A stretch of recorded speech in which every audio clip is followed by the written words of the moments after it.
welcome to the Agents of Change podcast. Thank you. And today we have Yake with us. Am I saying your name right? You're saying it first right, of all? Yake. Yake. You are. Thank you for having me. Yes, lovely to have you. And what does Yake mean to start off? Yake is a Swahili name. So my first name is actually Dwayne. Okay. Because my father wanted a junior, but my dad was a black nationalist in Cleveland in the 1970s, I believe, early 70s. Okay. And when he joined the group, they gave him a new name. Yeah. And that new name was Yake. So he went by Yake for years and years and years. But of course, when my mom had me, he wanted a junior. So the compromise was to give me Yake as my middle name. That's the name I go by. And so it's a Swahili word that means son of God, great warrior. Yes. Okay, so I am really excited to have you here today because one, like you're such a powerful storyteller when I saw the Juneteenth film. And also, like, secondly, you talk about art as activism. So that is something that we work at with the Sanctuary International, which is art for social change, which is what we're going for through diverse voices, through experimental art, because I believe in the power of it for systemic change. And what I'm doing is pretty out of the box, so I'm just like figuring out the works. It's been a few years. But so tell me about like just your background. I know like you've done 100 film festivals. You've been featured in all these magazines, NPR, CNN. And yeah, I'd love to like hear just like what made you a filmmaker and what inspires you. Yeah, so, I've been making films since I was 15. Mm-hmm. And the interesting thing about that is I didn't quite know that people like made films, right? I didn't know what a film was. I didn't know what a film director was. I didn't know sort of how one created a film. I just knew I loved movies. Mm-hmm. And so it wasn't until 91, I was 11 years old, Boys in the Hood came out, and I was like, wow, like, not only do I love these movies, but I want to make a movie like that one day because of just how impactful it was. Because of the message of the film, because I saw sort of the real world ramifications, both positive and negative, of that art being out into the world. And so it was once I saw that where I started saying, okay, what is a filmmaker? Like, what is a director? What's a writer? And so I started to go to the library, and I just started to like check out even more films. During that time, Malcolm X was about to come out, so I went to the movie theater and saw that. I think that came out maybe a few months to a year later. So that was like on my radar. I had not actually yet seen Do the Right Thing, which had already come out. So I had to go back and find it and watch it. And I'm 11 and 12 watching these films now because I'm just consuming all of this art because I want to know, like, one, how does one make a film that, like I said, has real world ramifications for the world, but also, again, how does one just make a film in general? So I started studying, reading more, learning about screenwriting, learning about more directors. So started to even go back further and learning about like Oscar Micheaux and what the stuff that he was doing, learning about Charles Burnett, just learning about some of these people that I had never heard of. So got into high school.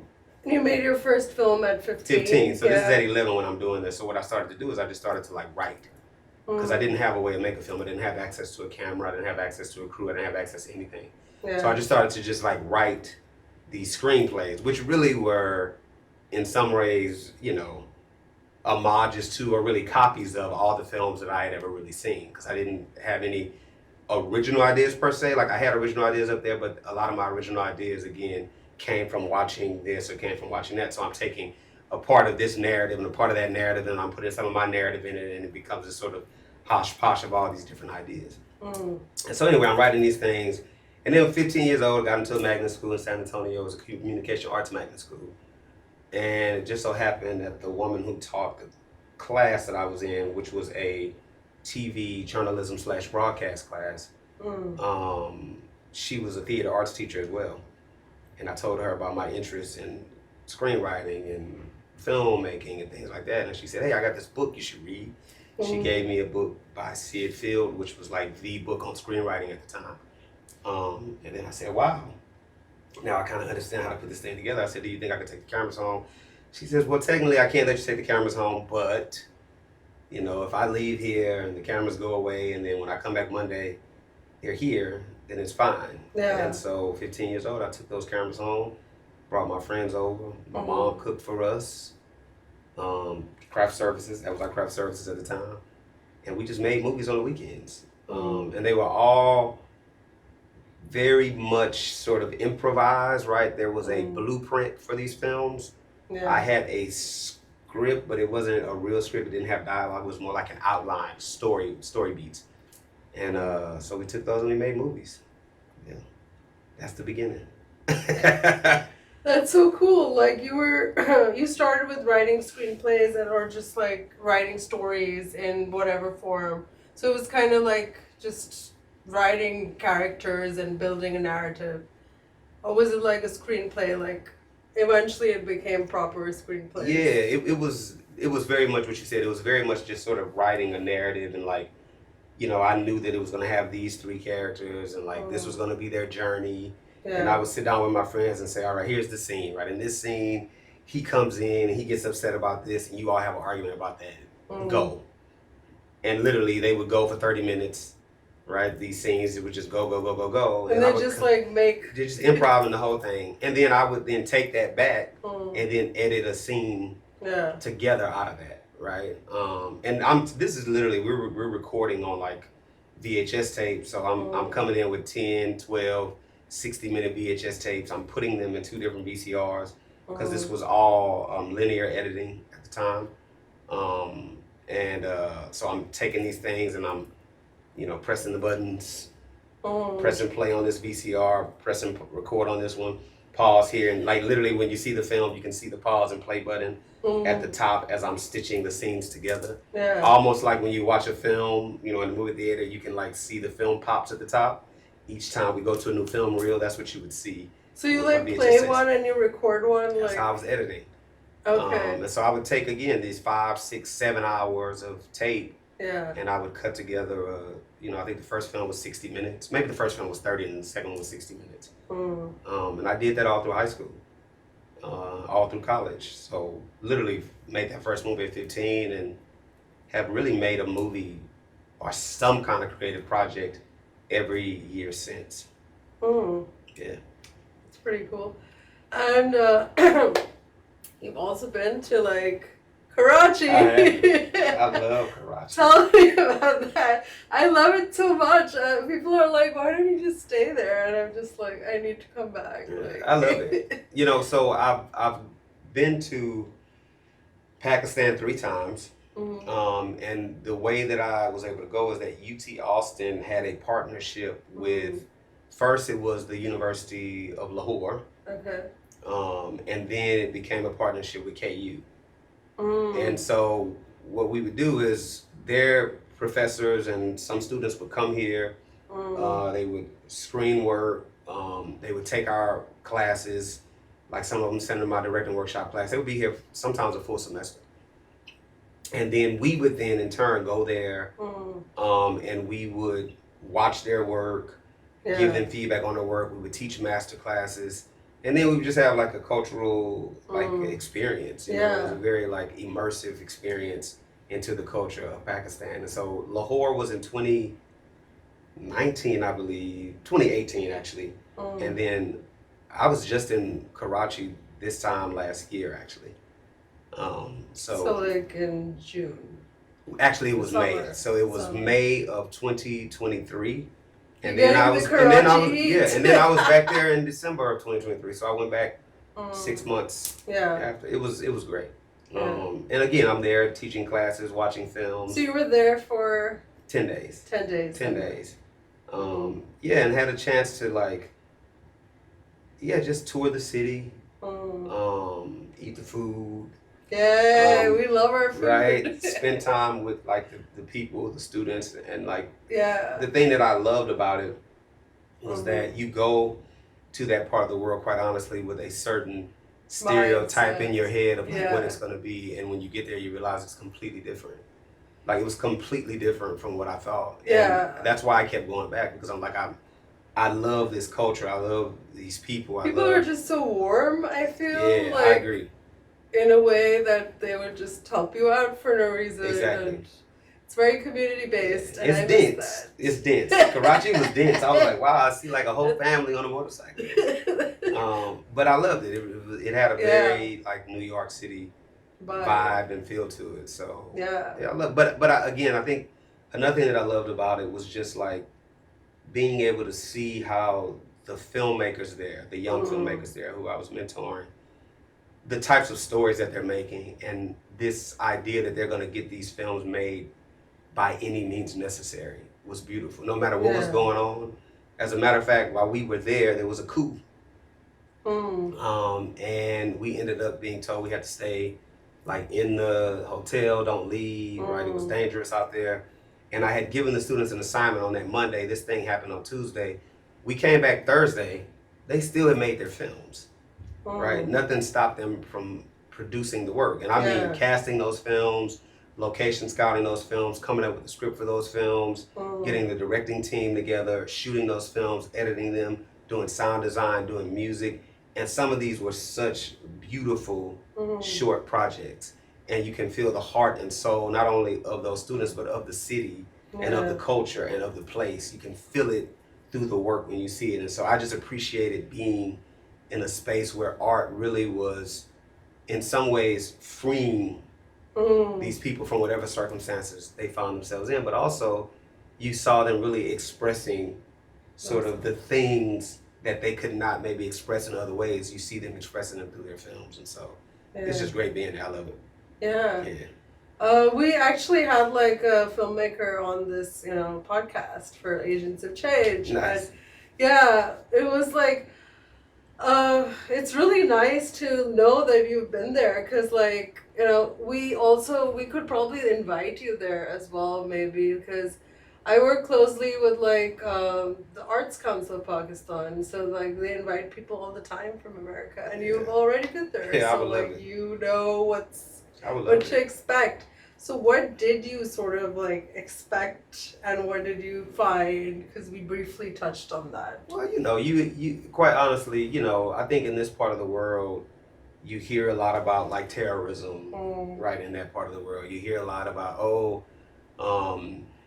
it's so dangerous. You can't go out by yourself. This thing will happen to you. You need to watch your back, right? And all those things.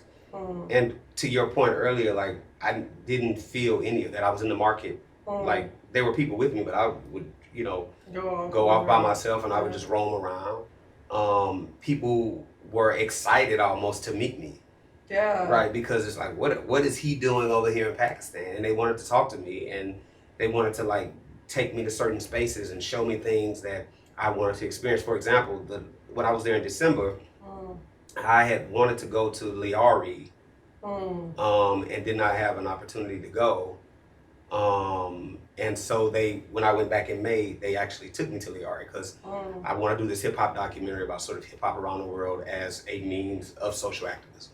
And as a way of sort of speaking truth to power through music, because that's what the origins of hip hop are anyway. And Liari has so much of like talent. And so like I got a chance to like go through Liari, and I didn't get the chance to do the documentary because we had to leave so soon because of what happened. But like just being in that space, and the fact that individuals wanted to take me there and show me around. And again, I felt, to your point, such warmth. I got a chance to go to soccer, football, whatever they want to call it, right? The football field with the kids while they're out there training for the leagues. And I got a chance to interview them. I have all the footage, I just haven't cut it together yet. But like, chance to interview them and like talk to them and just see how passionate they are, again, about the sport and why they want to like get out of, or why they want to play soccer or football in order to sort of escape certain things, and how like, just sports in general is a way for them to express themselves because they don't have other ways to express themselves all the time.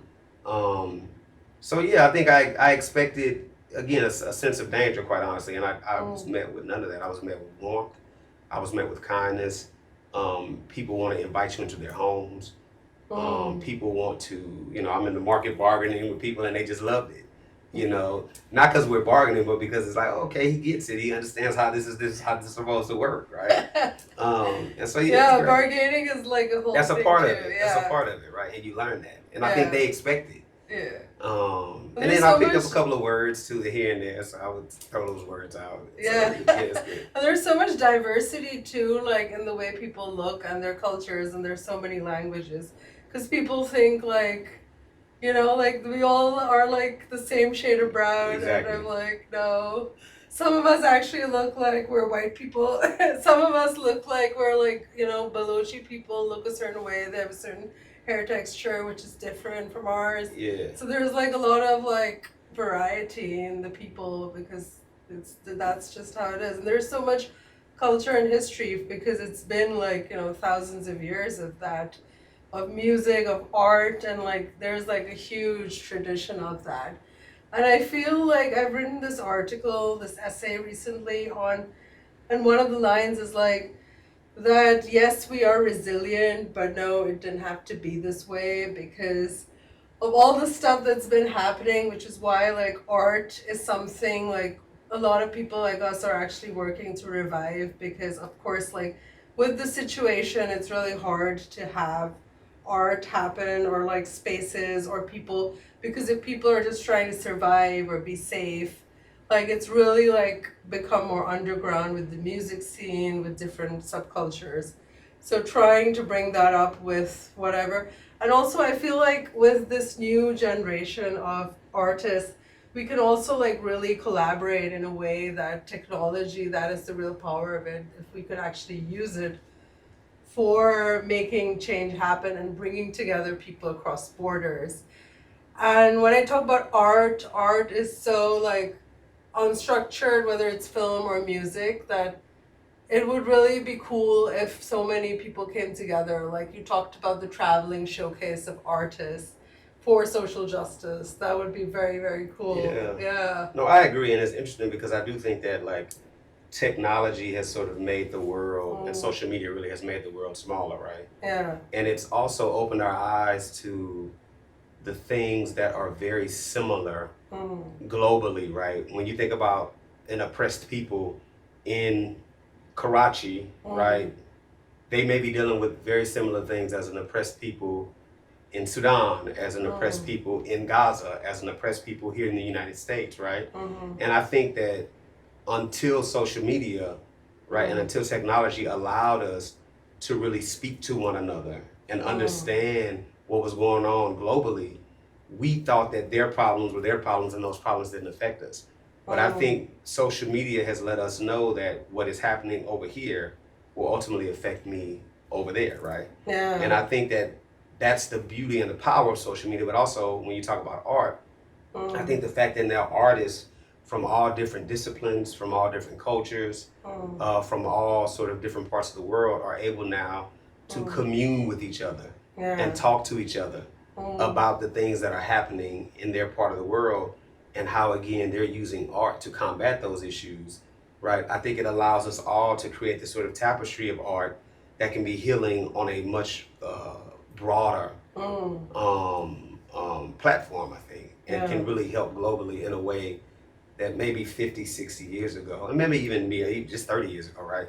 We were not able to do that. And so, you know, I do think that one, if we talk to each other more, we will be able to combat these things, because that's the thing that I think an empire fears, is the sort of collective consciousness of the people. And I think the way we are getting an opportunity, it's like even what's happening in Gaza right now, right? There's a lot of things that we would not have known had it not been for social media, because the news media is not reporting everything, right? For the first 4 months, there were all of these stories that were coming out that were not actually true. Yeah. And then you start seeing people on the ground who had their camera phones, right? These sort of journalists who are not working for like the New York Times or the LA Times or the CNNs of the world, right? They're just independent journalists who are on the ground doing their own work. And we started to see what was really happening there. And also we started to see artists. That was the beautiful thing about it. There were artists who, in the midst of all of that, who were creating such beautiful, they're creating paintings, they're again creating films with their phones, they're creating pieces of music, they're creating these sort of revolutionary pieces of art that are really gonna, I think, stand the test of time. And really in 50 years, those art pieces, those artistic pieces that were made, those are the things that are gonna really be able to tell the true story of what happened there. right? Because I think art is the thing that when we look back, it tells us the story of the world in many ways, right? Because, yeah, you can't, I think, you know, you can't necessarily destroy a piece of art the same way that you can destroy, you know, something else. And so I think the artist's soul is the thing that really allows us to see the world for what it really is. Yeah. And I feel like artists are the people who think and feel so deeply. And that's why they're artists, or that's why they're creators, because they see beyond, you know, like what is out there, what is sold or told to us as like the truth of how we should live or how the world is through these capitalist systems or whatever like is happening.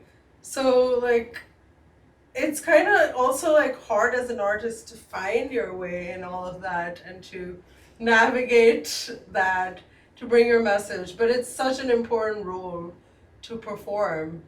Yeah. Yeah, I agree. I mean, I think to your point too, it's like because we feel so deeply, right? And because we, in some ways, are not only just picking up on the physical, right? But artists also pick up on the spiritual. We pick up on the things that are not seen, the things that are not heard, the things that are not said, right? Because we pick up on the soul of people, right? Because that's what art is. And I think the thing that makes that difficult, though, is that sometimes, and I'm gonna just say it, I believe that a real artist is a prophetic artist, that they can see beyond what's happening in front of them and they can see into the future. And that can make you feel crazy, because if you tell somebody something that has either not happened or has not been proven, they're gonna say, oh, those are lies, or like you're fantasizing. But it's like, no, you just don't understand. I can see and I can feel, because I'm not just thinking of this thing in the physical realm. I'm thinking of it in the spiritual realm, and the spiritual realm is timeless. God is timeless. And I think a real artist taps into that sort of God-like creative energy, and they're able to see beyond this thing here. Which is why, you know, some artists, they're kind of famous during their time, but it's not until after they're dead that they become iconic figures, because they were actually speaking into something that had not yet happened, you know? Yeah, that's so true. And a lot of the times people are like, what are you talking about? Exactly. It's like, And it's hard to, I mean, you know, to kind of bring it back to even myself, it's like, as a filmmaker, it sometimes becomes very difficult, because on one hand, you know, I am the type of artist who believes that art not only has the power to change the world, but I believe that artists have a duty to attempt to change the world with their art. yeah. But that's not necessarily the way that sort of a commercial entity thinks about art. Right? And when I say, when a studio comes to you, they're not worried about you speaking truth to power. They're not worried about you doing anything prophetic that's going to speak into the future or change anything. They want to make something that's going to make money right now. And that's in all art. That's in painting, that's in filmmaking, that's in music, right? You can think about the stuff that we consume on a daily basis, right? A lot of it is just sort of, you know, to make us happy or make us smile or make us feel euphoric. But really what it's doing is it's stopping us from thinking about the things that are happening that we need to really be like confronting, right? And as an artist, it becomes difficult, because if you want to make a living out of this, you have to find that balance of, how do I stay true to me, tell the stories that I want to tell, make my prophetic art, make that art that's going to really, really sort of speak truth to power and make people see themselves in the way that they need to see themselves in order to make meaningful change for their lives and for those that are coming after them. How do I do that, yet find a way to package it in something that a distributor wants to distribute, or an investor wants to invest in, because they can see the immediate, right, benefit of it. And that's difficult. That's always the juggle that I think we as artists sort of have to find a way to play. Because like, let me just close the door, because it's kind of like, I'll edit it. Yeah, so water. So any particular things like you want to talk about in terms of just what do you want to talk about? No, I want to talk about what you want me to talk about. You know, it's interesting too, though, because I think, I'm thinking back about being in Karachi and just Pakistan, period. It's like, I think another thing that's beautiful about that experience is that, and you already alluded to this earlier, but it's like, I think one of the reasons why we have so much strife in the world is because we don't reach across the table and try to communicate or spend time with or be in community with those who are different from us. Yeah. And let's be clear that if I don't have a chance, just like I said, the thing that I thought, right? I'm thinking that because that's what's been fed to me. Yeah. Right? Now, obviously, I can get on the internet, I can read, or this is what I'm doing. I'm reading about the place. I'm like, wait a minute, that's not what they said, right? That's not how this works. But I think just being there physically and being able to touch the land and talk to the people, right? It makes you understand that this is how not only we build bridges, but this is how we really, really change the world. Because we are all human. We all have a lot of the same needs and wants. Yeah. We all have the same desires. We all want to make sure that our families are taken care of. Obviously, there are different things that we deal with in different parts of the world, right? That are different from other parts of the world. But I think ultimately, when you get down to it, people are people. And a lot of times, we've not had an opportunity, again, to spend time with those who are different from us. So we don't always see them as people. Right? We don't always see them as, again, I'm just saying brothers and sisters, because that's what they are. Right? We're all one family, in my opinion. And so I think one of the things that's important for me is to immerse myself in as many different spaces and places and be around as many different people as I can, because I think that keeps you fresh, it keeps you open, and it keeps you sensitive to the needs of not just your community, but the global community. Yeah. And I feel like every experience has the power to change us even a little bit. Like, we observe something, we think about it, we feel, and slowly we become, like more evolved or towards another kind of like change that is positive. And with diversity, we sort of bring a very nuanced view of the world versus like, because a lot of Americans I know just like they don't even leave their state ever or their city, especially in smaller towns, because that's most of the country. And I'm just like, go out there, see the world. Yeah. People like die to have this kind of travel freedom that you have with this passport, because I find that Europeans move around a lot because obviously you're in the EU and you have like the whole continent to go, so you just like take a train and go like from France to Italy. So I feel like Americans in general are cut off from that, and like they're like not informed. Like the media is just like they don't show the world. And in general, like I feel like I was always like, oh my god, the world. And now after like the past 15 years, I feel like the world has become even more fragmented and polarized, with people just feel like more closed off, like they are less trusting of just talking to a stranger like openly, like at a party even. Well, it's interesting because this goes back to my social media thing. I think on one hand, social media has built bridges, but I think it's also created these silos, because now, I've been married almost 20 years. When me and my wife were dating, there was no, like, you're not getting on the phone swiping left, swiping right. None of that stuff existed. So you literally physically had to walk up to a person and say, hello, can I buy you a drink? Can I take you out to dinner? You want to go to the movie, right? And like, that's not necessarily what my students now are telling me that they're doing. Things are very different.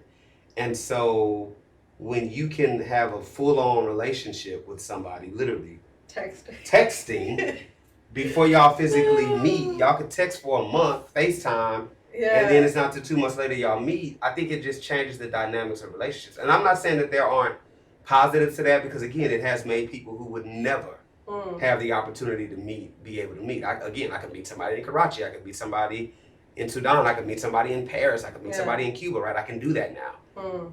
Which I couldn't do 20 years ago per se. I Yeah. could, but it was much more difficult.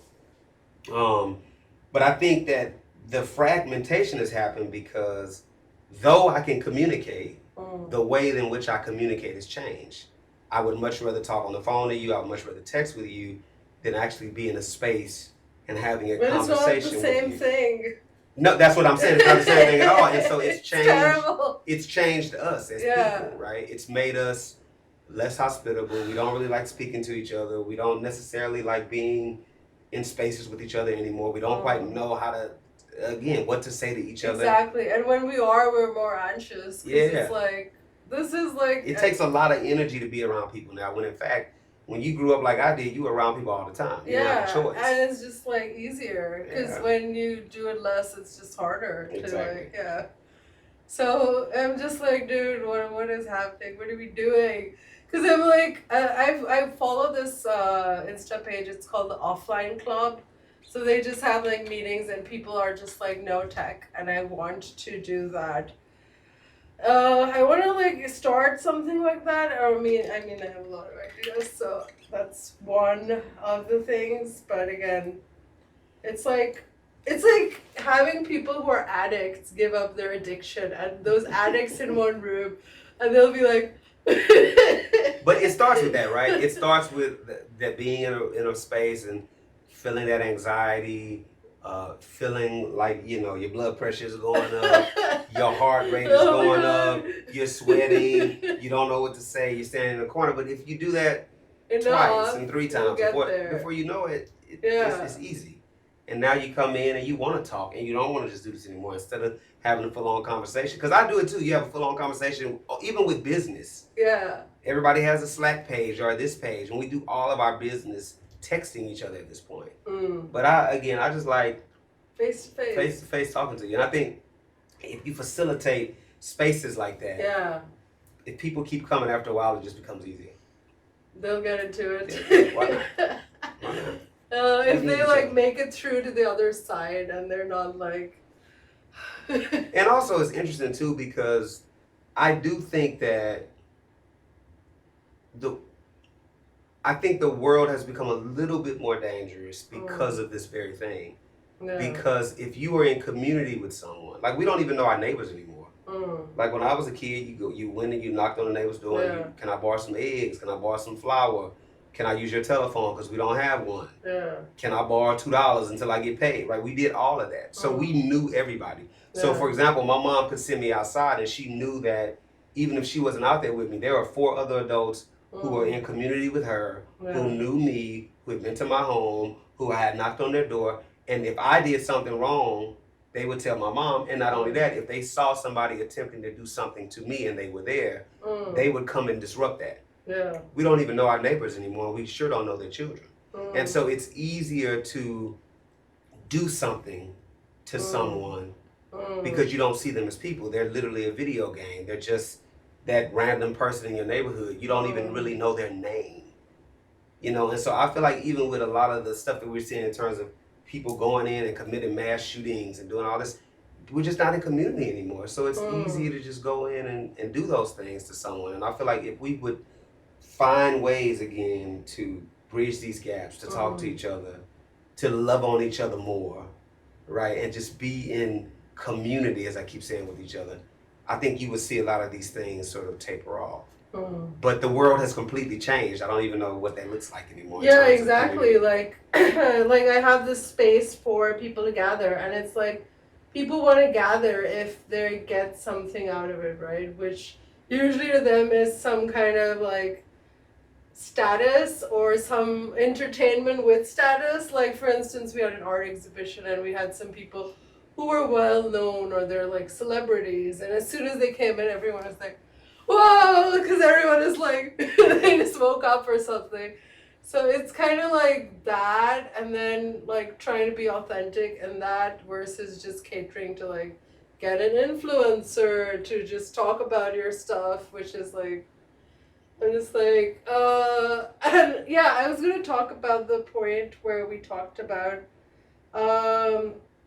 being sustainable.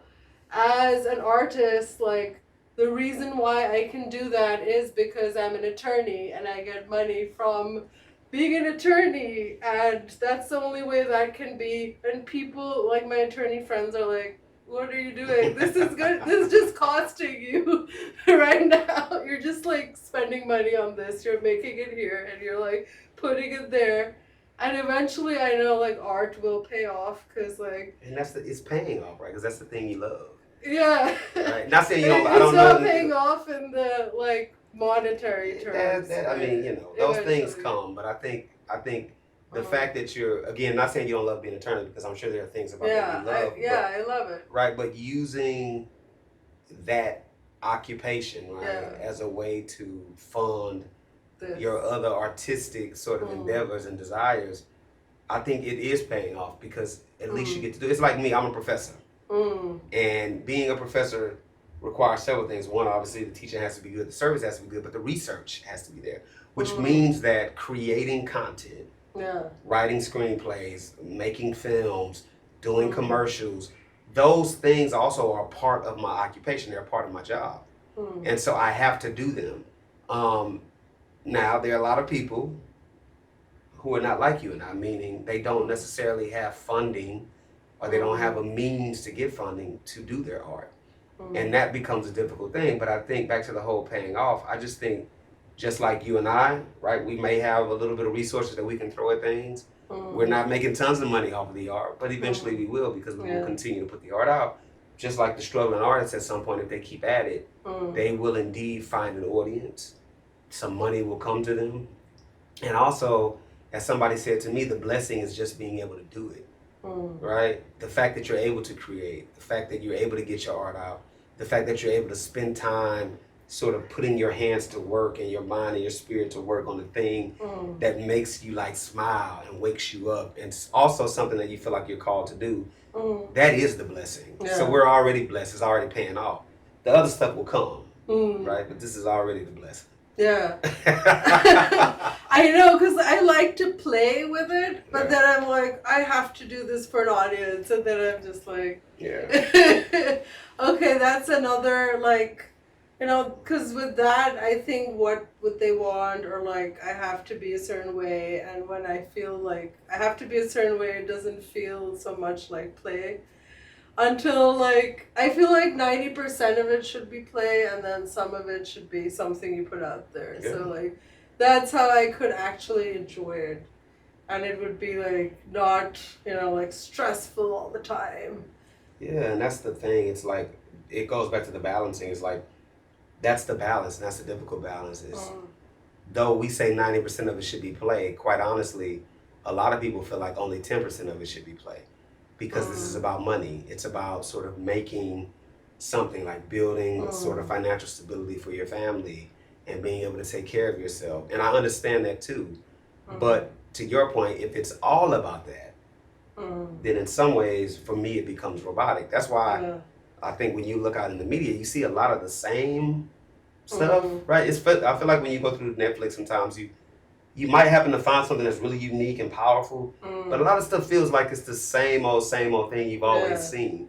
But that's because people are looking at, that formula worked. So let me create something in the vein of that formula.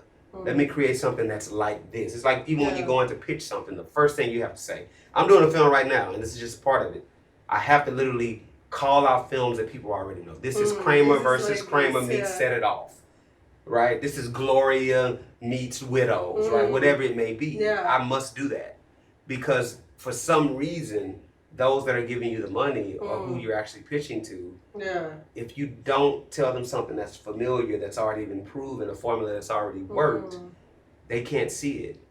And so we as artists, again, have to find a way to take the thing, and maybe you pitch it in that way where somebody, you can pitch it where they can see the formula, or you can sort of create an artifice where it feels, again, very proven.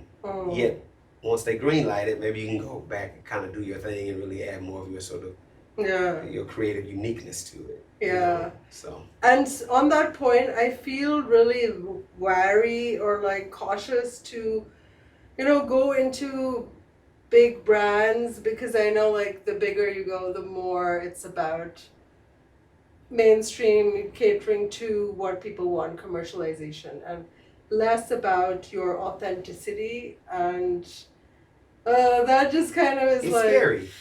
It's scary, but like I think just as I've gotten older, mhm, one of the things that I've just come to embrace is yeah, that if I'm gonna be in the business, I'm gonna have to learn how to work in the business. yeah, And what I mean by that is like, let me do something. I think it was Errol Morris. I think I remember this quote from him, but it was like, I'm gonna do one for them mm, so that I can do one for myself. yeah, Right? So I think it was Errol Morris who did a lot of those, like he did a lot of those Heineken commercials back in the day. okay, Right? I mean, you do a commercial, you can make, tens of thousands, hundreds of thousands of dollars if you do it right. mm, Um, but that then allows me to go and make my smaller project, yeah, the thing that really makes my heart beat. And so you have to find a way, because you're gonna have to work regardless, right? yeah, And the question is, are you gonna work doing the art, or are you gonna work something else, right? And what I mean by that is, I could do a piece of art that I may not completely love. It's not doing any harm to the world. I would never do anything that's harm to the world. But it's a Nike spotter. It's a, and I'm gonna put my soul into it. And I'm gonna have fun with it. And it's gonna have that Yake artistic stamp on it.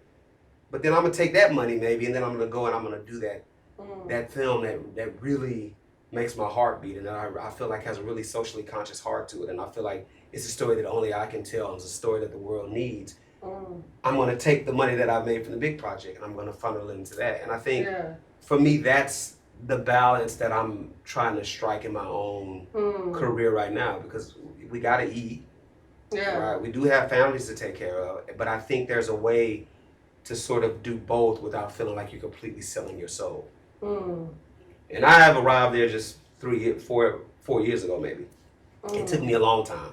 Because I fought it. I fought it. I was like, no, I'm only doing this. I'm only doing that. And though I've not lost any of that, and there are only types of work that I will do, I do understand that I had to broaden that a bit. Yeah. Because I want to direct commercials. And all those commercials are not going to be revolutionary pieces. They're straight up. It's not. Yeah. They're going to sell a brand. But I'm going to use that money from that brand, and then I'm going to go make my revolutionary piece of art. Yeah. Yeah. Because I'm like, totally self-funded. This is a nonprofit, and it's like, it's been self-funded, it is self-funded. And then people are like, why don't you, take a project? And I'm just like, I think about it, then I'm like, I don't know how much control or reporting I would have to do to work with another nonprofit that's much bigger, or take a grant. So I'm just like, I don't know. Maybe at some point. Not my lane. I don't know anything about it. But again, like, it's about allying with someone who's like way bigger and they're giving you money. Oh, so you're doing a project for them, and then you have to deliver certain things. And then it's like, how much time and effort is this going to take, and what am I going to get out of it? So well, I think, for stuff like that, it's like, and this is something that you just learn by making mistakes. It's like you have to set out, right? What is the rider, right? What is the contract?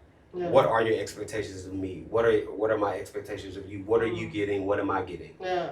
And I'm clear about all of that stuff now. For a while, it was just, I'll just do it because I love it. I know. And it's like, at some point, I think as artists, that's the thing. We have to be much better at business. Yeah. Because a lot of artists are making beautiful work, and somebody else is making all the money off of their work. Because it's always we don't have the money, or we don't have. But guess what? Let's be clear. A lot of organizations that never have the money for that artistic piece, when it comes to throwing those $1 million galas, they find the money somewhere. Yeah. I don't know where it comes from. It falls out of the sky, I guess. But when it comes to producing that piece of art with that artist who they know don't have a lot of money already, for some reason they don't want to put that money in their hands, and I find that to be wrong. But we also have put ourselves in those positions because we haven't demanded that we be compensated for what we're worth. And people will compensate you if you demand it. If you don't demand it, then they will give you whatever you take. You're going to take $500, cool. I would have paid you $5,000, but you never asked for it. And that makes me, as a business owner or whatever it is, value you at $500, not $5,000.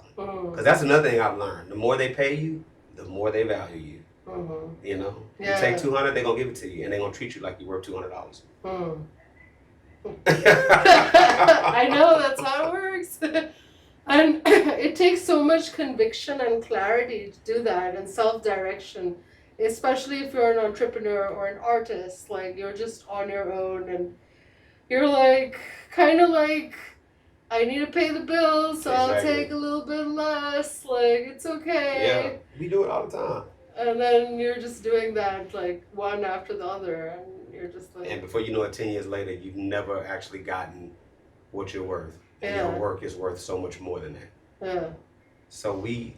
And sometimes, as artists, it's also hard, too. Like, that's why, you know, I'm put always... value on it. Yeah, I'm a producer on my work, but I always have real producers on the work.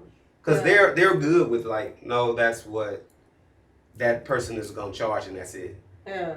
Right? Sometimes we're not good at that because and it's true, it's our heart, and we want to do the work, and we understand the value of the work, and we understand how the work may change the world when we make that video for that nonprofit organization and to raise money for those kids or whatever it may be. We get that, and that is all true.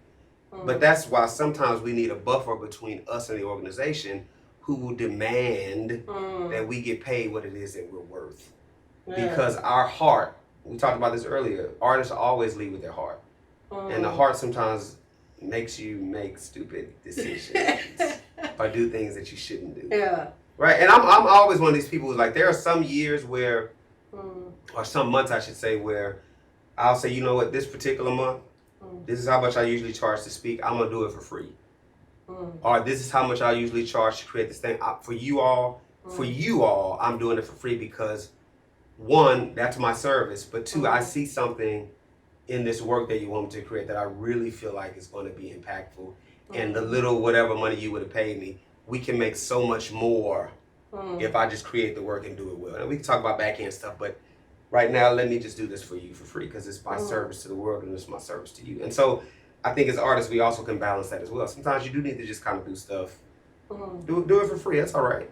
But make sure that you get paid on another one. Yeah. You know? And also like balance how much time you're putting into the free work versus like, Exactly. And I can do that as an attorney. I can like negotiate for artists because I know that a lot of like, we don't have labor unions. We don't have like anything. We barely have artist communities anymore. So it's really hard to even know, you know, like if you talk about it, and at least you know what the market is like. So that's another area. And I think is really, even you say negotiating for artists, I think as an attorney, that's another thing that a lot of us, you know, it was years and years of me doing this before I actually had an attorney. Because I was just trying to do everything on my own. And we don't know a lot about the contract. We weren't trained in that. We weren't trained in the contracts. We weren't trained in always the grant writing and what to say in the grant and what not to say in the grant. So you do need representation. You need somebody who's going to advocate for you, but also somebody who's going to stop you from making silly mistakes that you're going to have to pay for years down the line because you were just so hungry and eager. You see it in contracts all the time, right? I mean, you know, there were years and years of artists who went back and sued their record companies. Why? Because they signed a record deal where they were getting paid 10 cents a record. And these people have made, you know, billions of dollars off of you and you might barely have $2 million. Yeah, because I know like even Michael Jackson was struggling with this in terms of like getting his masters back and doing all that. Yeah, or just getting money out of the whole deal. But that's because we get eager and we sign contracts and we don't really have the people who are advocating for us to understand the fine print. It's always in the fine print. Yeah. So. And today you have to be like a marketer, networker, brand person, everything, all of it. Basically. All of it. And that's just like a lot of things to handle. I agree. Yeah, because people like if they see like a moment of weakness, like you're thinking about it, like maybe I want to do it, and then they'll be like, they'll sort of use that in the business world. That's how it works. So you kind of have to be really certain of what you're doing, and very controlled in that. So, yeah. So tell me about like your debut film Wolf ran at South by Southwest. So what was that experience like? Yeah, it was great. So Wolf is a film about a family that discovers their son has been molested by the pastor. And it deals with the sort of fallout from that. It deals with the church's cover-up of that. But ultimately it deals with a family that is struggling to process this spiritual abuse that they've been through, right? Because this individual who sexually abused their son was like a father figure to them. He married them, he counseled them, he was there for them through some of the hardest times of their lives, and they've been a part of that church forever. And for him to do that to them, in their mind, is literally a moment in the film where it's like, I don't believe God exists anymore. Because sadly, the preacher became God to them. And so the film is really about them coming to terms with the fact that there is a difference between the minister and your relationship with that minister or that preacher or whatever it is, and your relationship with God. And that those two things, though there is overlap, they must be separate. Yeah. Because if this thing falls apart, I still have to have a relationship with my creator above. Yeah, so it was amazing. It was an amazing experience. You know, we premiered at South by. We got a distribution deal. We traveled all over the world. I mean, you know, we were in Toronto, we were in, we were everywhere. Just everywhere we went, it was interesting because I felt as though the people who needed to see the film found their way to the theater. And I say that because during every Q&A, and I am not exaggerating, during every Q&A, there was somebody who stood up and talked about their own experience of being sexually abused and how they were told to be silent, how they were told that if they reported it, that they would bring down the organization, and in some ways they had to be the sacrificial lamb to save the organization because the organization was saving so many other people. And do you want to be the one person to disrupt all of the other good work that this particular organization or person is doing in their community? How family turned against them because family refused to believe that they had been sexually abused by this particular person, because this person would never do that to you. I mean, you have to be lying, or did you put yourself in a position to be done that? I just heard all types of things, and I mean all over the world. And it was so amazing to me because for me, that's what this thing is about. If we're not doing that, then what are we doing? Yeah. Yeah, because like you cannot talk about sexual abuse in terms of, I mean, if you're sitting with 10 people and you start talking about it, people will be like, what's going on? Why are you saying? Yeah. Why are you talking about it? And it's like, because I've experienced it and I want to be able to talk about it. But socially, it's still considered like a taboo almost to speak about it. And it makes people uncomfortable. Yeah, and then they're like, why are you making me uncomfortable? And it's like, you should perhaps try to not be, like, you cannot be comfortable with it, but at least be open to the dialogue that this important issue presents, that society, like, the rate of sexual abuse, child sexual abuse is so high in society. Like, it's like 25% of like women to like, 10% of men that's like reported. That's like, we don't know. Of course, it's probably like 4 times higher. Like, so just being able to talk about those things is important, or to at least like even talk about racism. People are like, why are you talking about it? And it's like, because it's a reality, and I understand like it can get overwhelming and not talk about it for 5 hours. But again, like being able to bring it into everyday conversation is important. I agree, because to be honest with you, the reason why these issues continue is because of the silence. Exactly. Right? Because in some ways, when you refuse to talk about it, and you refuse to acknowledge that it did actually happen, you're giving the thing more access to people, because they won't even know what the red flags are. They won't even know what to look for. They won't even know that this person did it. Because sometimes you're sitting right next to the person who committed the act, but nobody says anything. And guess what? Now somebody else is put in a very vulnerable position, being with this person alone when they never should have been. And guess what? Had we talked about it, you would have known that that's not a person you need to be driving with. There's something kind of strange about that person, or this person might be slightly racist, so you want to be careful about where you go, right? There's all of those things. But again, I think silence allows those things to just continue. Yeah, perpetuated. Yeah. Yeah. Because, like, I feel like we do live in a rape culture. We live, obviously, in a racist world. Everyone is racist. Like, if we talk about, for instance, Karachi, we have a colonial history. And we, although I say like we got independence, but we are still, we never truly became mentally free because the bondage is so deeply ingrained that we are still, we want to kind of rely on other people to take care of us. We have a lot of like, you know, things that are happening in our own culture, like for instance, trying to look fair, trying to be, and it's like you're all brown, like you're different shades of brown, so kind of get over it. But it's so deeply ingrained, like, because when I think about slavery and when I think about like post-colonial Pakistan, like I see the sort of similarities in terms of course, slavery was more like physical bondage, and this was more like, you know, taking over someone's land and ruling over them. But it's still like the way it makes you hate yourself, the way it breaks you down is like Because I think even physical, ingrained.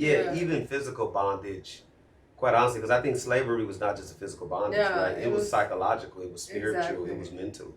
And you break up people down, Mhm. not just by physically assaulting them, but by making them believe that they deserve the bondage, that they deserve to be here. I mean, the way in which spirituality was used and the church was used to justify slavery, Yeah. that's all spiritual abuse, because you made people literally believe that it was God's design and God's will that they be taken from their continent in order for God for the gospel to be able to be given to them, right? Which is ludicrous. And then you see that on slave plantations, right? The way it was used. But my point is, it's that spiritual bondage that makes people not be able to overcome that colonial mindset that you're talking about, right?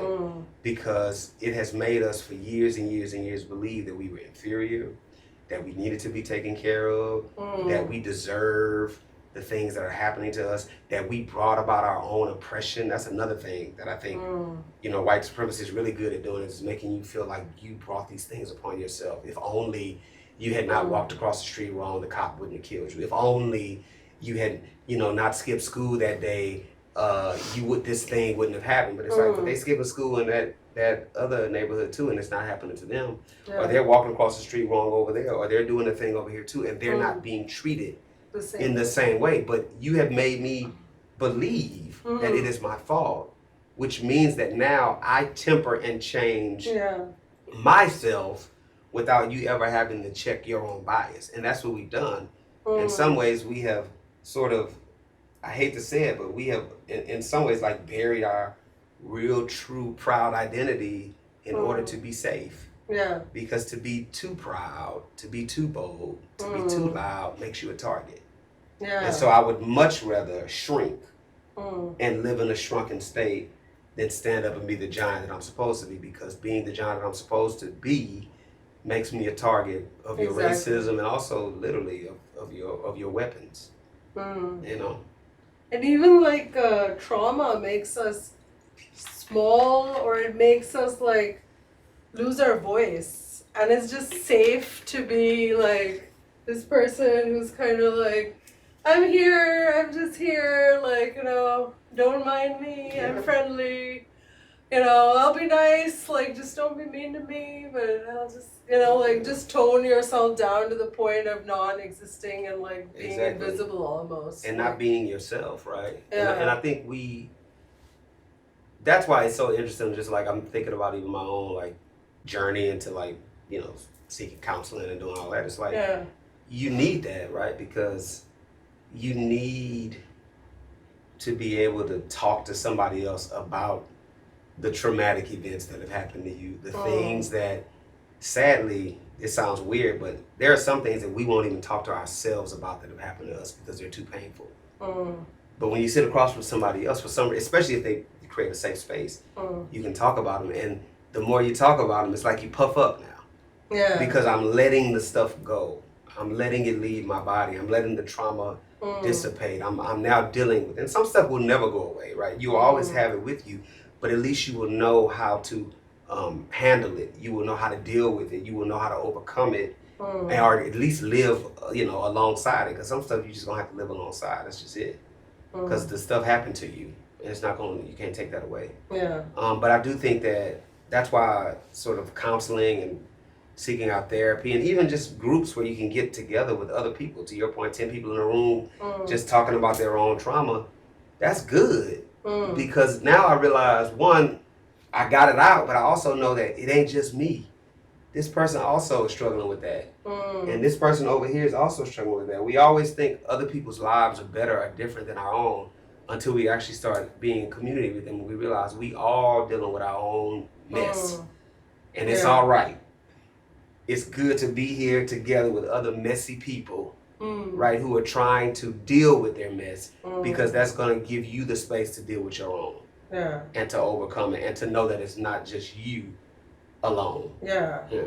Because it's so easy to feel like I'm weird, or like I'm different, or because when people don't talk about these things, you just kind of feel like you're just alone out here and you're struggling. And I really believe, like, my personal journey, the reason why I created this nonprofit was because this is the only thing that helped me feel like a person almost after like 10, 15 years of working through emotional stuff. Because my whole life, like, I'm just gonna say it, I'm a child sexual abuse survivor. So like my whole life for like 20 years, I was like depressed, basically high functioning-ish. Because when I get out of like bed, I'm just like really happy, and people are like, she's acting really happy. Why is she so happy? Because that's also my defense mechanism since childhood. Because I'm like, I was an only child. I cannot just show up like sad, and I just feel vulnerable. Like I feel like I'm more vulnerable if I show my sadness to the world. It's not socially acceptable, so I just kind of like laugh about everything, and it's just natural.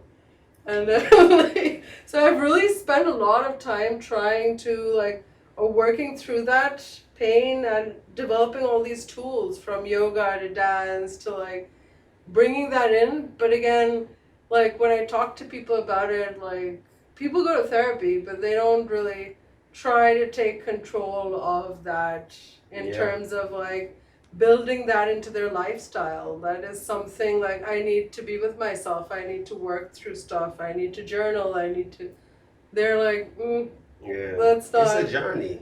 Yeah, because like it's so easy to go to therapy and just talk and it's done, but like what is 1 hour a week really gonna, I mean, it's super helpful, I'm not denying that. No, like, but there's what you're saying is that it can't stop there, right? I think the therapy is supposed to help you learn how to deal with and cope with and give you the tools to actually live a full functional life. Yeah. And I think if you just stop there with the talking and you don't have those other things, then it's kind of pointless, right? Yeah. But I think it's important to start.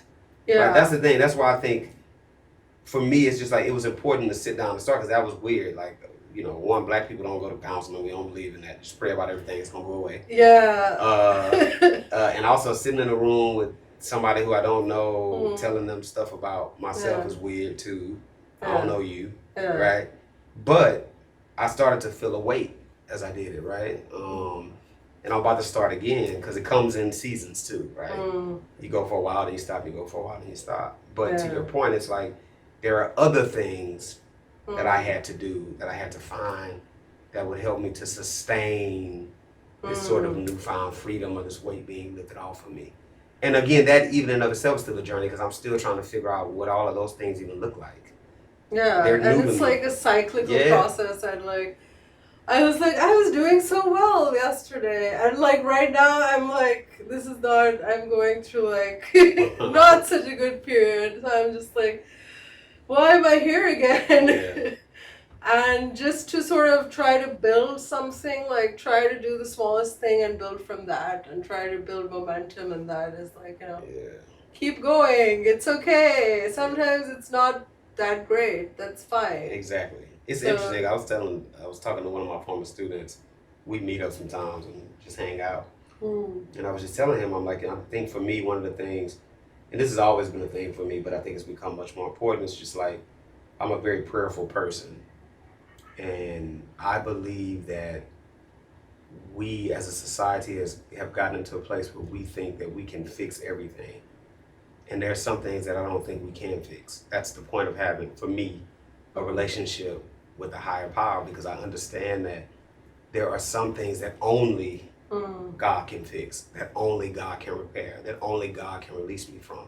And so I must remain in constant communication and community with my maker in order to make it. No matter all the things that I do here, there are some things that I can't fix, right? That death is going to happen. I can't stop that person from dying. That sickness is going to come. But what I can fix, right? I can't stop that, but what I can fix is what I can change is how I respond to it. If I allow it to take me down or not, if I allow it to depress me or not, if I allow this moment of discomfort to almost feel like it's going to be a season or a lifetime of discomfort, when it's not. It's a moment, right? But sometimes when we see the moment, we think it's going to be forever. But I think remaining in like community with and prayerful and just under the umbrella of God has kept me sane in many situations where I would probably have gone insane. Yeah.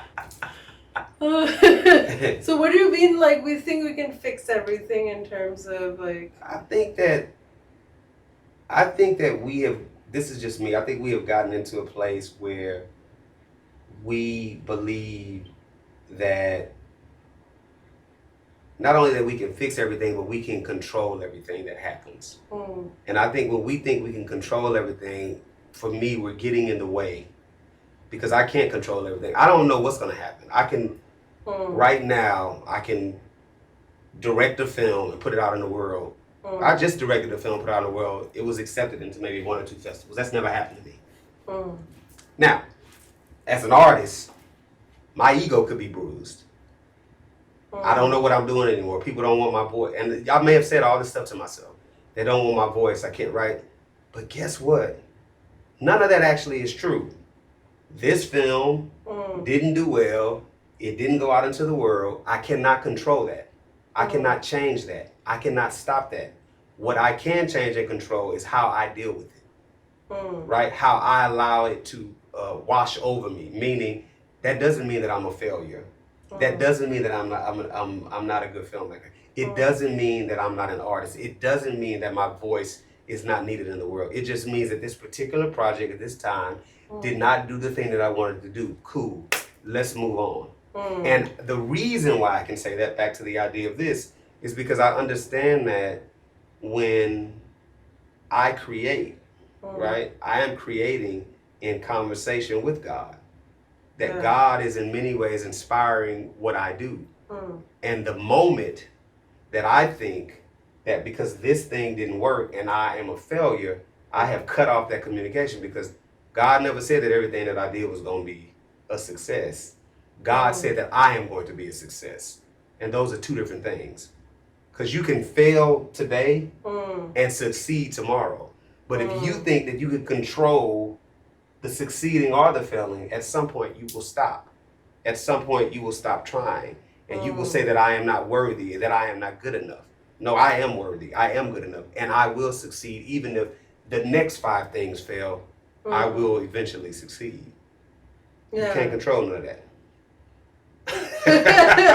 And I'm someone who's always been a high achiever, so I'm just like, I need to like do great at everything. I'm the same way. I had to surrender to this.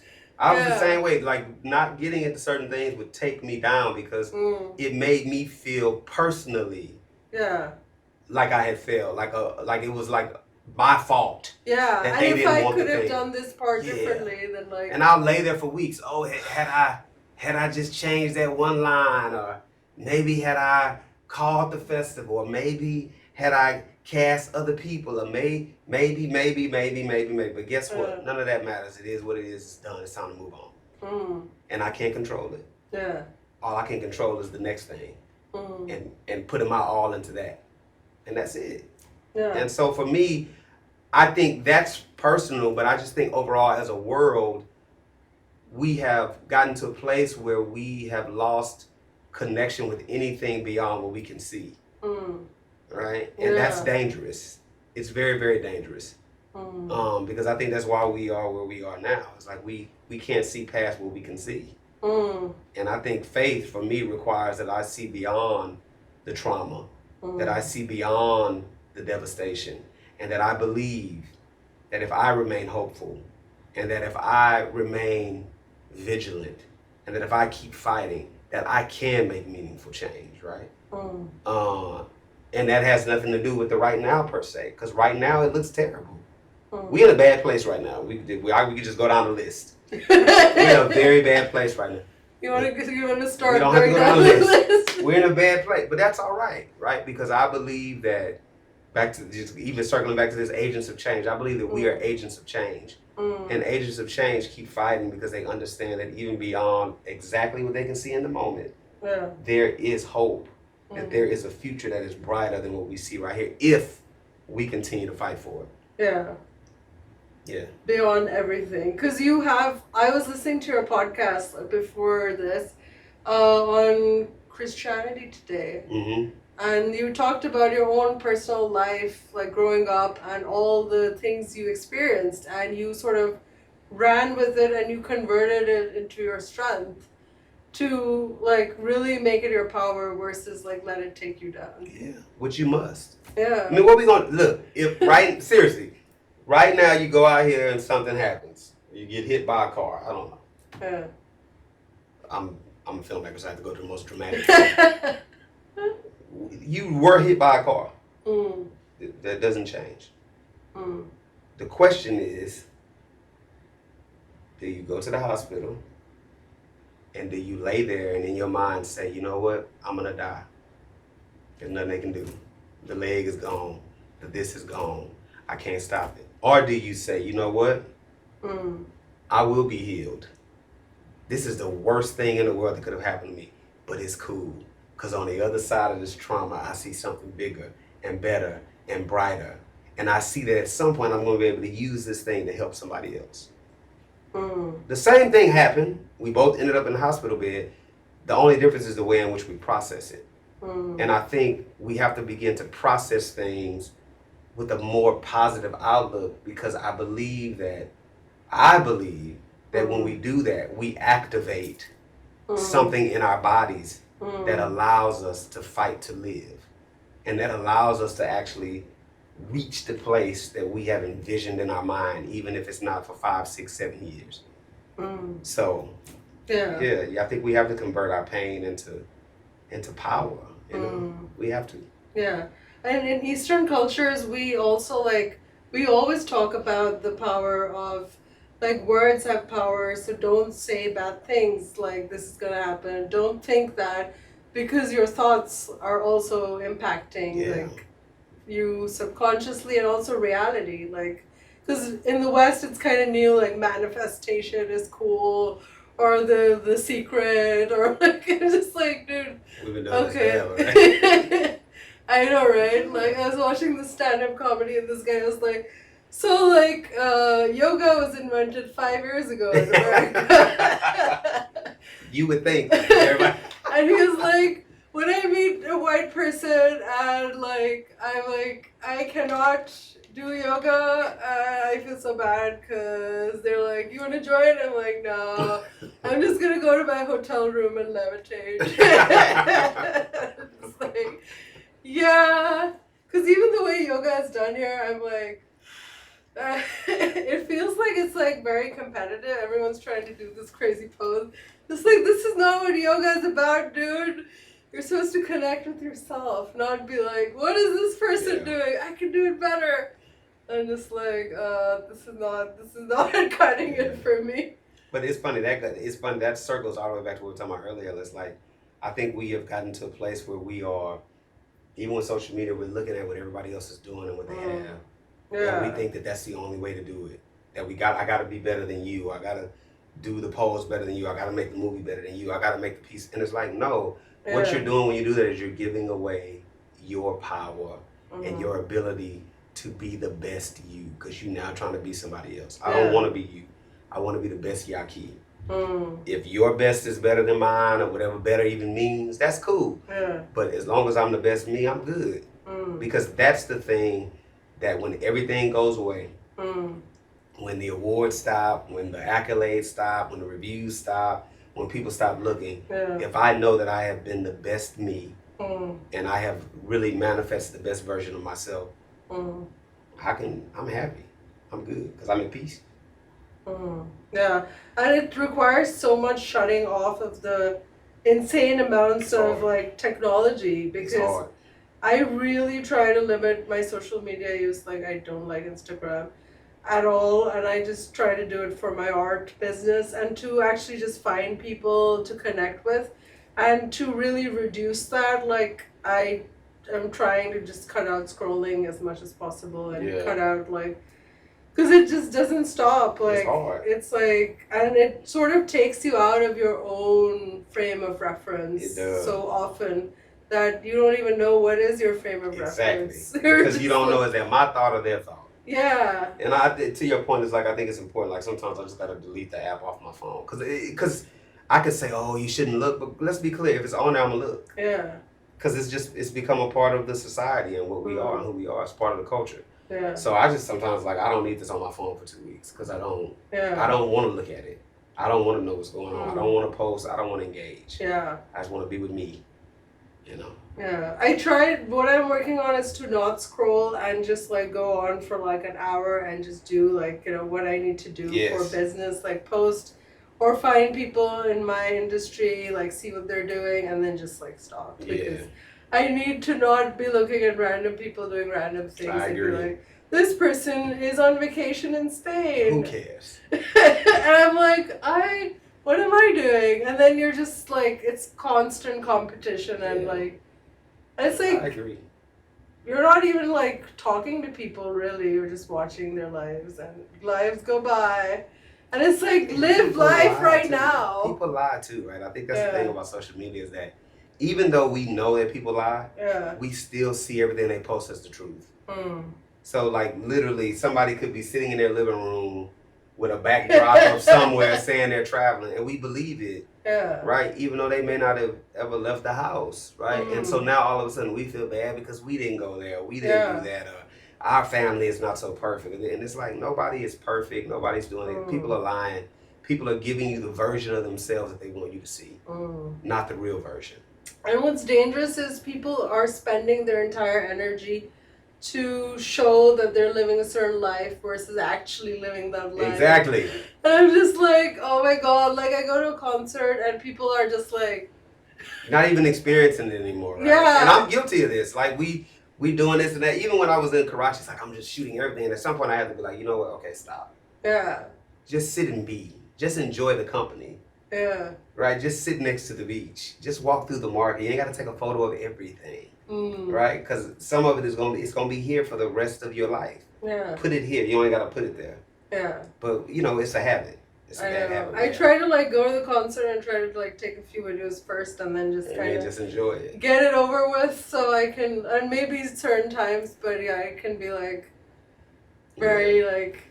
Oh, I need to like shoot this to show people, and that is really dangerous. That we're not like focused on living in the present, and I think that's the most dangerous thing. Like, if you meet a friend and they're on their phone, and I'm just like, why am I here? Like, I'm just gonna go then, cause like you're busy and you're why did we try to meet? And like 6 people are doing that, and I'm just like.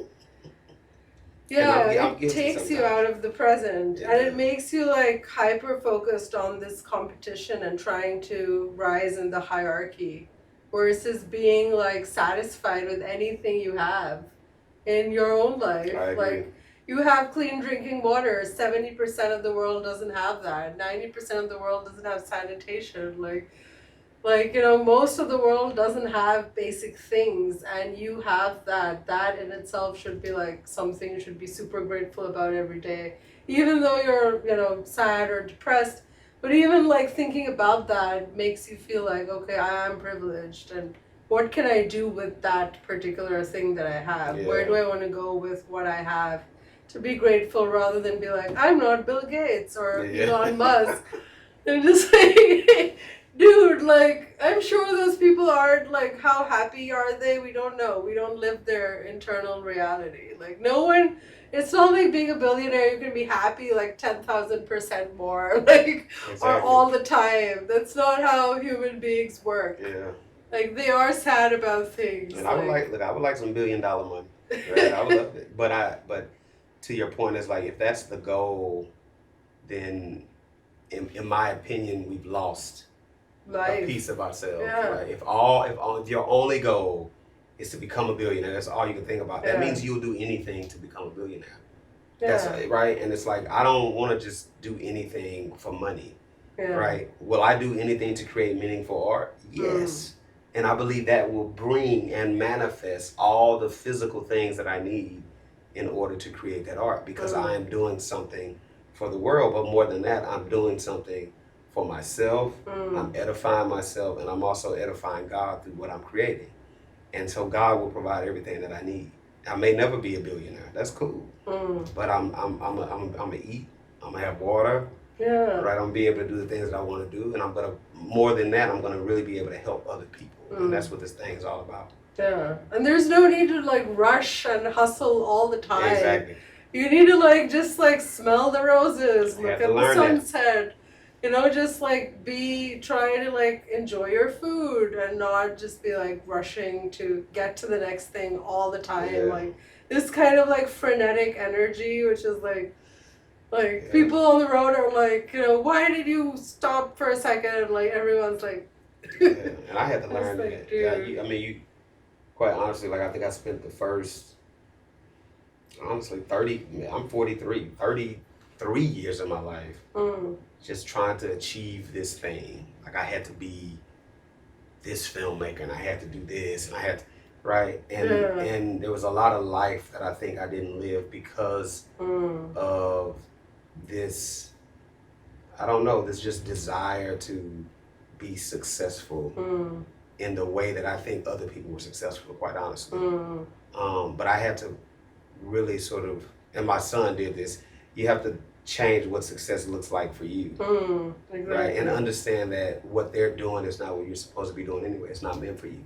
Your life is your life, their life is their life. Everybody will get to the place they need to be, but their journey is how they have to go. They got to go down L Street, make a left, make a right on N. No, you got to go down O Street and then go to Z Street and then turn around and jump in the ocean and then come back up, and then it's different and it's cool because ultimately, if we will go down our path, we're going to get the thing that we're supposed to get. But if we keep looking at everybody else, we're never going to reach it, because their path is right for them, but it might actually be dangerous for us, because there's things that they might be equipped to handle on there that we can't, and vice versa. There are things that I'm equipped to handle on this journey that would kill them if they try to come over here and sabotage it or get on my path. And so I think that's the thing that we have to be mindful of, is like, nah, it's our journey, it's our moment, live life. Let it breathe. It's going to happen. It's all right to go on a vacation. It's all right to chill out. It's all right to hang out with your friends. It's all right and I still have to remind myself of this, because I'm a workaholic. So I still have to remind myself to stop, Yake. It's cool to just be lazy on this day and do nothing. It's okay. Yeah. You're not going to miss out on anything. Tomorrow the work will be there. But I had to the culture is like teaching us that we should be productive, we should be all efficient. The time. And we should try to be as rich as possible, as famous as possible. Yeah. And if you're not doing that, then like, what's wrong with you? People are like, why aren't you doing that? Like, you could have done that instead. Exactly. And you're just like, it just takes us out of alignment, or it just kind of just shakes something, or it stays somewhere in the back of our minds where it becomes like, maybe I could have done that, or should have done that, or like, it's not very healthy, I feel like. I try to like limit influences, because even right now people are like, why are you coming back, like, you know, why are you going to Karachi? I'm like, because I have this space there and I want to just be an artist and create, and I have my pets there. I need to just be like in this space to just create with myself and not have to worry about, like, you know, bills or other things, or just, it's, you know, like, I want to go back there. I haven't been there. So they're just like, why? I mean... is your family still there? Yeah. Awesome.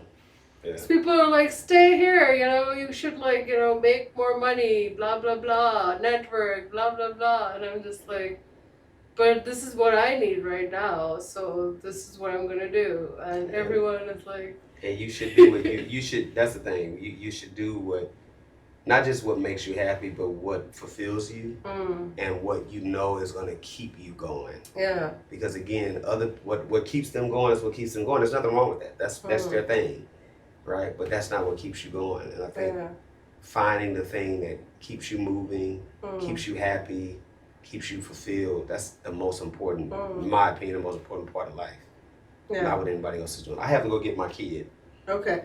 Yeah, I know we've been here for a very long time. How long has it been? I think we've been here like 2 hours. Oh, really? Because I usually do an hour, but this conversation is so interesting, and I was actually planning to ask you like 2 last questions, or are you like... Ask me 2 last questions. Yeah. So one of it is on being an artist of color. Do you feel like a lot of the things, for instance, make us be perceived in mainstream culture as niche in terms of like mainstream culture? If we talk about film, it doesn't talk about, racism, which is what your last movie was about. So did it sort of make you think that this is perhaps why people were like, because mainstream works in a certain way, and like artists of color, do we have to do something different? I think artists of color, we need to do the thing that... Or should we go in our niche place, or should we like... We should do it all. Like, I think there's room for all of it. And what I mean by that is, like, I don't think as a, Pakistani artist, as a black artist, whatever we are, I don't think that we should be forced to make any kind of work. We should make the work that we want to make. But this is what I'm going to say about that. I believe that personally, that I have a responsibility to make a very specific type of work, that it is my duty to change the image of myself and my people that has been perpetuated for so long, that it is my image to tell the good, bad, and the ugly about my community, that it is my duty to make work that does speak to the most pressing issues of our time. That's me personally, and I just believe that we as artists who have lived certain lives and come from certain communities, I believe that we do have a responsibility to make certain work. But I also know that there are some people who don't believe that, and guess what? That's their thing.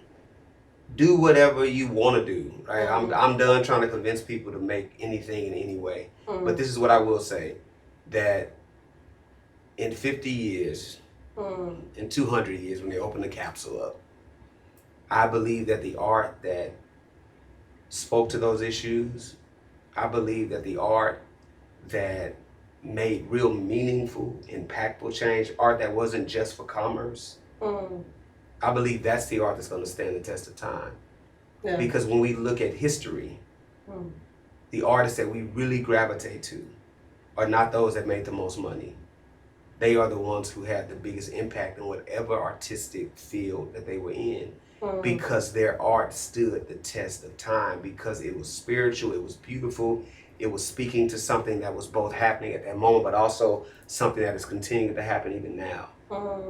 And so you got to make whatever art you feel like you got to make, but just know that, I believe that a true artist is not only speaking of what's happening right now, but really is speaking of like times to come, right? They're speaking into the future. I don't know if I answered your question. Yeah. In terms of like, we don't have to try to cater to a particular audience. We just make what we want. We just make what we want. And I think,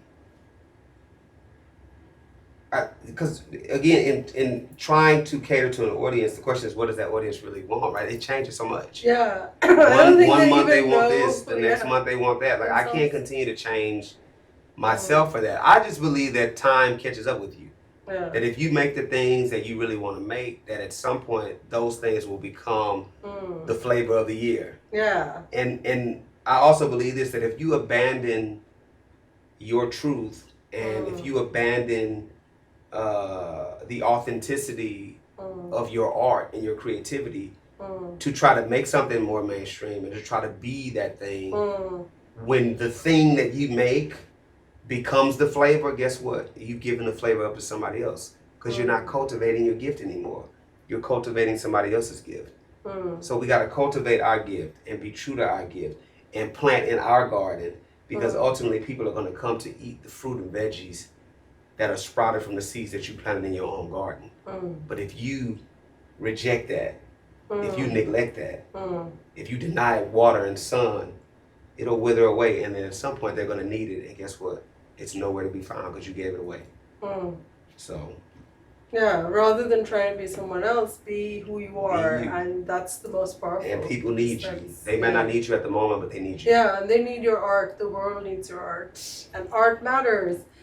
And to realize it matters. So the very last question. Thank you so much for your time, by the way. I know it's been like an hour and a half or more. It's all right. It's all good.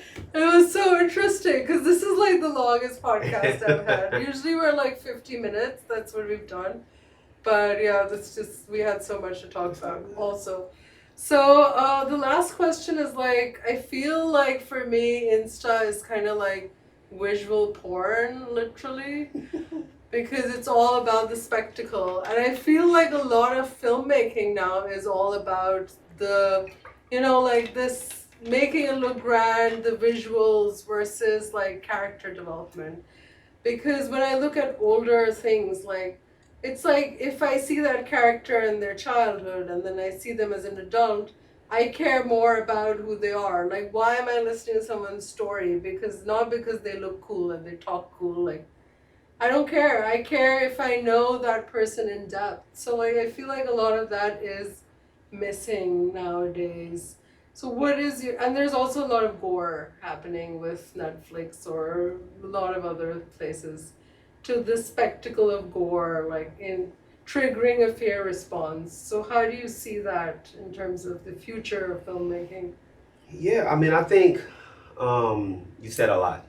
I have a lot of ideas. No. It's a lot to unpack, is what I'm saying. So I think first and foremost, when we talk about the spectacle also is directly connected to commerce. It's directly connected to how much money you can make. Yeah. The bigger the spectacle, the more money you'll probably make. And so we have to remember that most film companies, right, distribution companies, investment companies or whatever, they're really sadly thinking about the bottom line. The bottom line being how much money we're going to make. Yeah. And so for them, and I have to take my kid to see this stuff. All the big stuff, that's what's going to make the money, because people are going to take their kids, the animated films, right? So that's directly connected to that.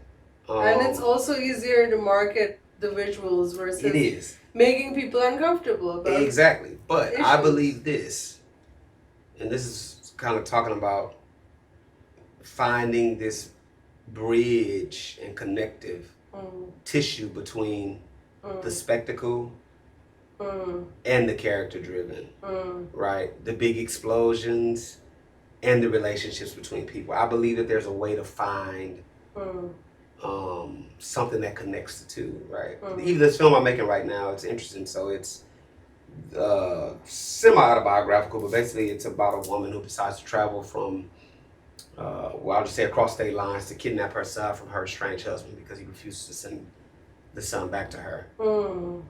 And it's the first time that I've ever really dealt with like genre, right? This is like a thriller, heist movie. Yeah. Yet it's everything I do, which is a family drama, right? I love family dramas. I love social dramas, right? This is a social issue if you think about it, because there are so many kids who are in the middle of terrible custody battles. Yeah, with when their we parents. get Amber Alerts, that's yes, that. That's exactly what it is. 90%. This kid was kidnapped. Usually the dad has come and taken the kid, or the mom has come and taken the kid. And that's what this is. We're watching a custody battle play out very publicly, right?